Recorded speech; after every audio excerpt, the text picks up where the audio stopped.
All right, we're here on Classroom. This is for period one, but we're going over the directions for this assignment, the reform movement processing. Okay, there's a few things you're going to need to get ready before you even start this assignment. And the one thing you want to do is you want to go down to December 14th. Okay, and you need to find your reform movement research. And there are at least two or three. Okay. One of the class periods, I put the women's rights reform on this week, meaning it will be on January 1st. Okay.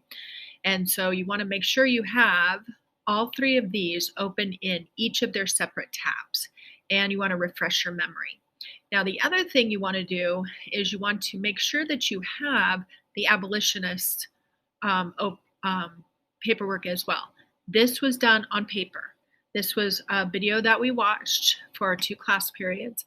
And you have part one and part two notes. And so they are on paper. So you want to get those out of your folder. So ideally, you're going to have four pieces of research to pull from. You're going to have the abolitionists, which might not be on your classroom because this is for the Zoom students. But you will have the papers, and then the other one that you do is, oh, I went a little too far down, the reform movement research. Okay. All right. So once you have those three things open, then you're going to go ahead and go to the processing, which is going to be here eventually. I'm just trying to get everything set up for you. And this is what it's going to look like. Now, when you open it up, it's going to look like this, okay? This is called hexagonal thinking. And this is a visual tool to help you make connections and organize ideas on a topic. And so the topic is the reform movements. Your task is to organize your hexagonal cards into clusters, and when you're finished, write several sentences using all or most of your words in your cluster. And you must use a minimum of 6 words in your paragraph. So this is where you're going to go ahead and write your paragraph, okay? So one class period, you're going to be working on your clusters first.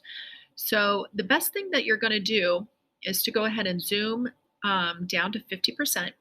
And that way you can see, I already kind of started moving them off to the side because you will want to have a space to work, okay?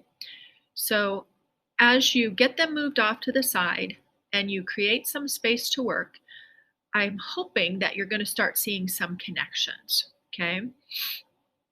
And so William Lloyd Garrison, he always kind of jumps right out at me. So I would put him here, and then I'd start looking for different connections that he made. And Frederick Douglass jumps out at me because they were both very tied together. And so I'm going to look for anti-slavery or slavery movement and see if there's anything I can find because they both worked on that particular movement, okay? I don't see abolition, but I do see slavery. And so when I go to write my paragraph, I can verify this is why these two were connected. They were fighting against slavery, okay? Oh, and I look and I see suffrages here. I can say Frederick Douglass worked with suffrage, and also Elizabeth Cady Stanton, okay? So that's kind of starting a cluster, okay? Is that done? No.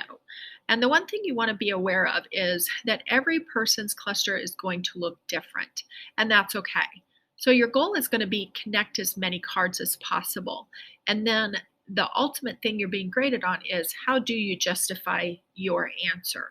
So I might look at two of these and say, what is that particular person thinking?